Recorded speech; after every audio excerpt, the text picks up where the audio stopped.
नमस्कार, PTC news देख रहे सभी दर्शकों का स्वागत। मैं हूं आपके साथ अतुल वर्मा, लेकर हाजिर हूं प्रदेश की तमाम खबरों का हाल। बुलेटिन की शुरुआत करेंगे, लेकिन सबसे पहले एक नजर हेडलाइंस पर।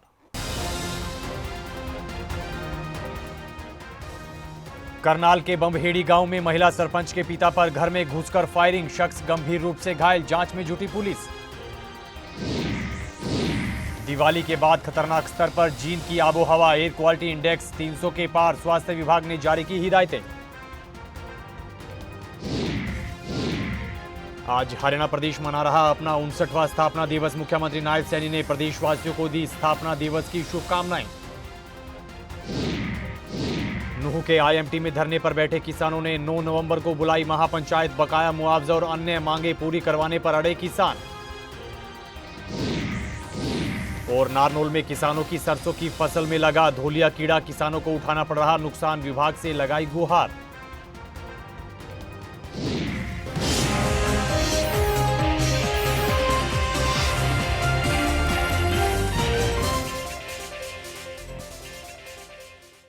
चलिए बुलेटिन की शुरुआत करेंगे अपराध जगत से जुड़ी बड़ी खबर के साथ। करनाल के बम्बहेड़ी गांव में फायरिंग का बड़ा मामला सामने आया है। जानकारी के मुताबिक बाइक पर सवार होकर आए बदमाशों ने महिला सरपंच के पिता पर घर में घुसकर फायरिंग की और मौके से फरार हो गए। वहीं वारदात में शख्स को गोलियां लगी हैं और उनकी हालत अभी नाजुक बताई जा रही है। इधर घटना की सूचना मिलने पर पुलिस की टीम एफएसएल टीम के साथ मौके पर पहुंची है और आसपास लगे सीसीटीवी कैमरों को खंगाला जा रहा है। गोली चलने का मामला अभी सूचना मिली थी, हमारे संज्ञान में आया और अभी हम अस्पताल पहुंचे हैं। इसमें जो घायल व्यक्ति हैं वो श्री महेंद्र सिंह है, जिनकी पुत्रवधू सरपंच है श्री कविता। उन पे गोलियां चली हैं। अब वो ये शुक्र है कि वो आउट ऑफ डेंजर है। अभी डॉक्टर से मेरी बात हुई है और इसमें जो परिवारजनों की तरफ से जो अभी स्थिति प्राप्त हुई है, अभी उन पे हम कार्रवाई कर रहे हैं। सीआईए की टीमें लगाई गई है, स्पेशल टीम मौके पहुंच रही है। हम सब कार्रवाई के लिए यहाँ खड़े हैं। कितने राउंड फायर हुए हैं सर? अभी मैं मौका पे जाके बताऊंगा आपको। जैसा परिवारजनों ने बताया कि 3-4 राउंड फायर हुए हैं। कितने सर कोई रंजिश है? पूरा मामला पिछली रंजिश है जो देखिए अभी कहना जल्दबाजी होगी, पहले वेरीफाई करेंगे सारी बात, उसके बाद आपको बता पाएंगे। हमलावर कितने थे जो घर में मौजूद? अभी 4-5 बताए जा रहे हैं। जैसा कि उनके बेटे ने बताया है, अजय ने, वो कह रहे कि 4-5 आदमी थे जो गांव के ही हो सकते हैं। दिवाली के त्योहार के बाद जींद जिले की आबोहवा खतरनाक स्तर पर पहुंच चुकी है। जानकारी के मुताबिक आतिशबाजी और किसानों के पराली जलाने के बाद जींद जिले का एयर क्वालिटी इंडेक्स 300 को पार कर गया है। वहीं जींद के आसपास का एयर क्वालिटी इंडेक्स 350 के आसपास बताया जा रहा है। इधर बढ़ते प्रदूषण के मद्देनजर स्वास्थ्य विभाग अलर्ट मोड पर है और लोगों को मास्क डालकर घरों से बाहर निकलने की सलाह दी गई है। वहीं प्रशासन द्वारा वायु प्रदूषण को कम करने के लिए ग्रेप 2 पहले से ही लागू किया जा चुका है। दिवाली का त्यौहार था। दिवाली के त्यौहार पर बहुत ज़बरदस्त पटाखे बजाए गए, बच्चों ने भी बजाए और आम जनता ने। इस वजह से प्रदूषण बढ़ गया, इसमें ऐसी गंधरव के कारण ज़्यादा गैस होती है। सवेरे उठे थे, लोगों की आंखों में जलन हुई और कोहरा छाया हुआ था। इस वजह से कुछ लोग पराली जलाते हैं। उस पराली जलाने के कारण भी गांव के सभी जगह पर प्रदूषण फैला हुआ है। तो जी क्या क्या परेशानी आई आम आदमी को? आदमियों को परेशानी आई, सांस लेने में दिक्कत हुई और आंखों में जलन हुई, जिससे प्रदूषण बढ़ने के कारण। तो पूरी रात पटाखे बजाए? जबकि सारी रात पटाखे बजाए, सभी बच्चों ने भी पूरे जोरदार और सालों से बेहतर त्यौहार मनाया गया ये। अच्छा जी। हाँ, जिससे प्रदूषण फैल गया। ये प्रदूषण बढ़ा, जिसके क्या क्या कारण हो जी? के प्रदूषण बढ़ने से आंखों में जलन होती है और सांस लेने में दिक्कत होती है, इससे लोगों को बीमार होने का खतरा होता है। तो गांव में जी मरीज बढ़ रहे हैं सांस दमा के, सांस लेने वाले? हाँ, गांव में इस प्रदूषण के प्रकोप से ये बीमारी, इसके शिकार ज़्यादा हो रही है। आज हरियाणा प्रदेश अपना 59वां स्थापना दिवस मना रहा है। इसी कड़ी में प्रदेश के मुख्यमंत्री नायब सिंह सैनी ने प्रदेशवासियों को स्थापना दिवस की शुभकामनाएं दी है। मुख्यमंत्री नायब सैनी ने कहा कि हरियाणा के लोग देश के लिए मर मिट जाते हैं और हरियाणा के जवान, हरियाणा के किसान और पहलवान ही हरियाणा का ठिकाना है और हरियाणा प्रदेश विकास के मामले में नॉन स्टॉप तरक्की कर रहा है। बुजुर्गों, भाइयों, माताओं, बहनों और प्यारे बच्चों, आज हम अपने प्रदेश का 59वां स्थापना दिवस मना रहे हैं। इस ऐतिहासिक दिवस पर मैं सभी प्रदेशवासियों को हार्दिक बधाई देता हूं, शुभकामनाएं देता हूं।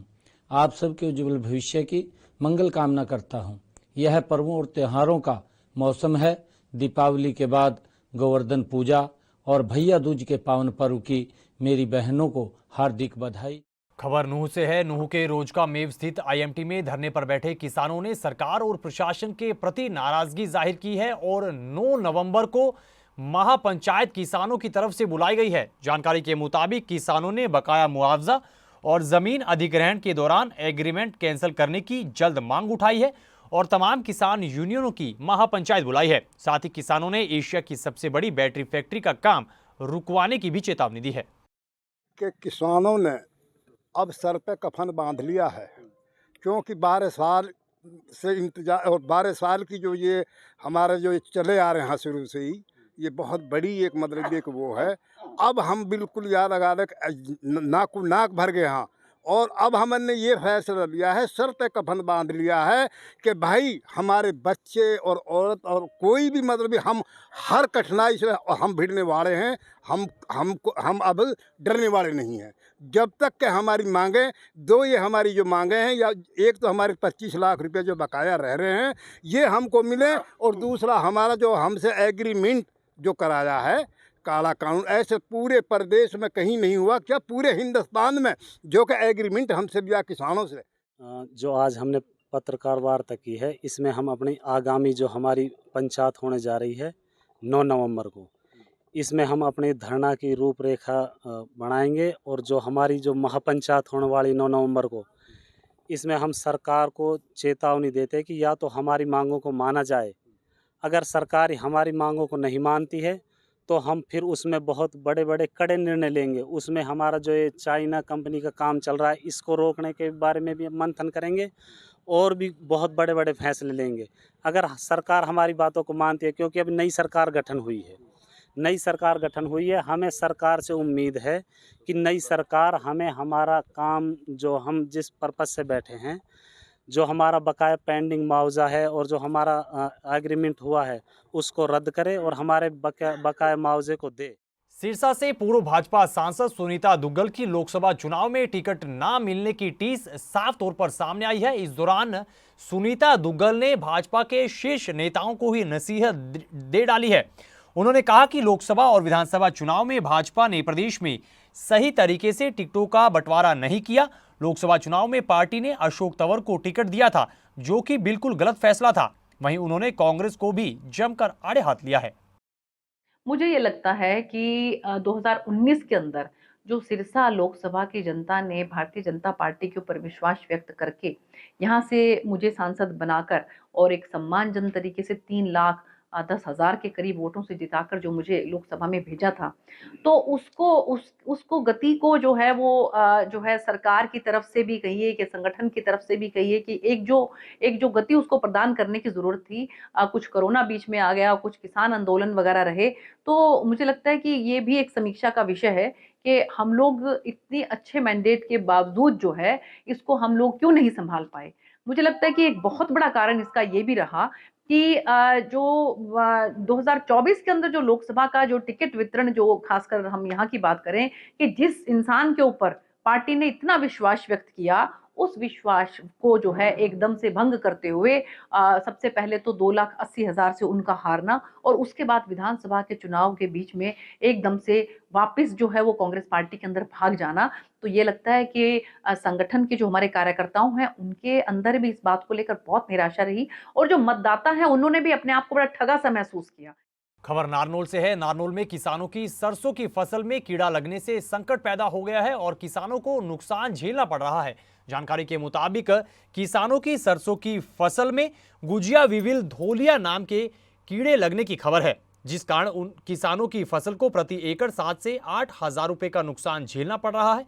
किसानों ने समस्या के जल्द समाधान के लिए कृषि विभाग और सरकार से गुहार भी लगाई है।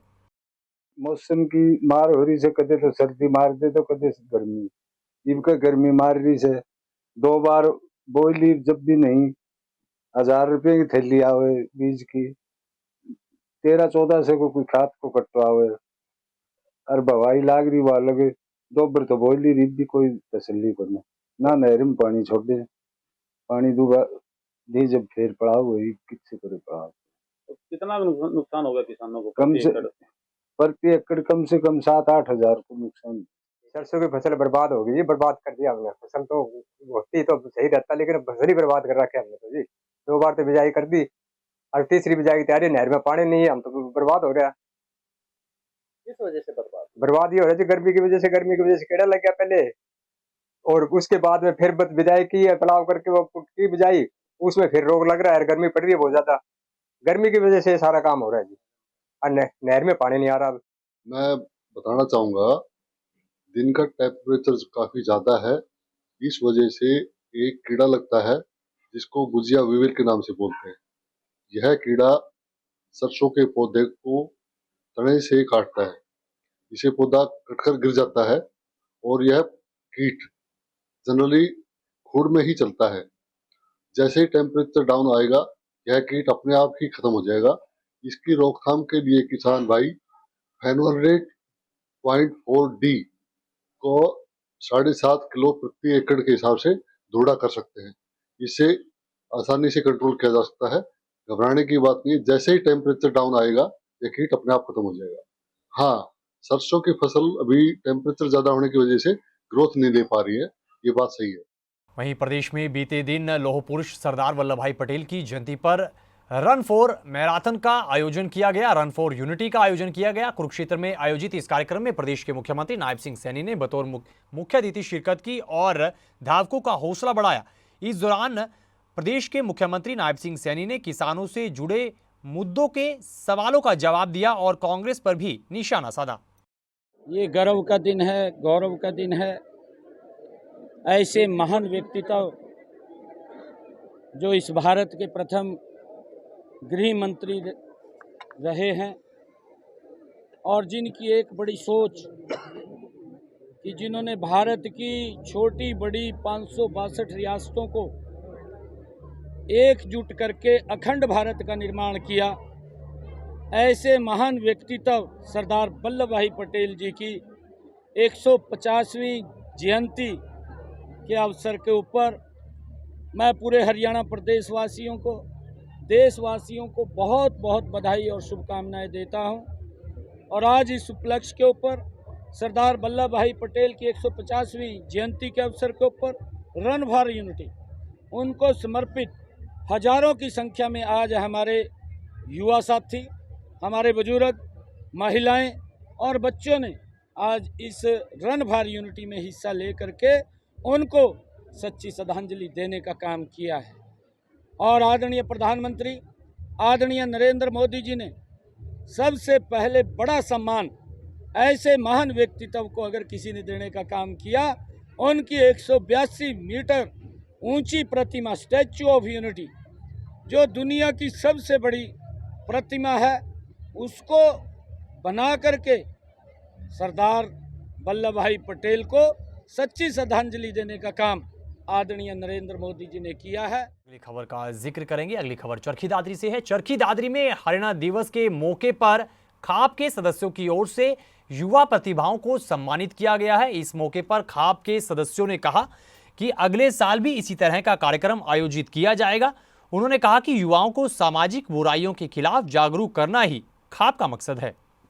जब भी किसी का मतलब ऐसे सम्मान होता है तो उससे और बच्चों को भी बहुत ज़्यादा प्रेरणा मिलती है कि हमें भी कुछ हासिल करना है ताकि हमारा भी सम्मान हो सके। और हमें भी मतलब हम कुछ करते हैं तो हमें ऐसे कोई सम्मानित करता है तो मतलब अच्छा तो लगता ही है। मेरा दाखिला MBBS में हुआ है। मैंने नीट 2024 का पेपर दिया था और उसमें मेरे 695 अंक बने थे। और मैंने PGIMS रोहतक में दाखिला लिया है जो मेरे पहली काउंसलिंग में ही मुझे ऑल इंडिया के थ्रू मिला था। और मेरे को यहाँ सम्मानित होकर बहुत अच्छा लग रहा है। मैं फोगाट खाप को यही कहना चाहूँगी कि वो ऐसे मतलब और बच्चों का भी बहुत सम्मान करते रहें जिन्होंने भी कुछ भी हासिल किया, चाहे वो स्पोर्ट्स में हो या पढ़ाई में हो, ताकि और बच्चों को भी ऐसे मतलब मोटिवेशन मिले ताकि वो भी अच्छा करने की कोशिश करें। अगर मेरा सम्मान, जैसे मैं हरियाणा में रहती हूँ और अगर हरियाणा दिवस पे ही होता है तो ये और बड़ी मतलब एक उपलब्धि की बात हो जाती है, क्योंकि कहीं ना कहीं मैंने हरियाणा का नाम भी रोशन किया है और मतलब जहाँ तक आगे भी हो सकता है मैं हरियाणा का नाम और रोशन करने की कोशिश करूँ। आज का कार्यक्रम जो पिछले 5 सालों से लगातार चलता आ रहा है, 1 नवंबर हरियाणा दिवस के उपलक्ष्य में अपने सर्वजातीय फोगाट खाप 19 और गांव झिंझर व गांव फोगाट के होनहार बच्चों को सम्मानित किया जा रहा है पिछले 4-5 वर्षों से। उसी उपलक्ष्य में आज 1 नवंबर को हमारी जो पिछले 1 साल के दौरान जिन बच्चों ने ऐसी प्रतियोगिताएं, ऐसे मुकाम हासिल किए हैं, उनको जो आज सम्मानित किया गया है। इसमें लगभग 55 से 60 बच्चों को सम्मानित किया गया है और 4 हमारी जो है स्वतंत्रता सेनानियों की वाइफ थी, उनको सम्मानित किया गया है। तो इन तस्वीरों के साथ फिलहाल इस बुलेटिन में इतना ही, लेकिन पीटीसी न्यूज़ पर खबरों का सिलसिला बदस्तूर जारी है। आप बने रहिए पीटीसी न्यूज़ के साथ। फिलहाल के लिए दीजिए इजाज़त। नमस्कार।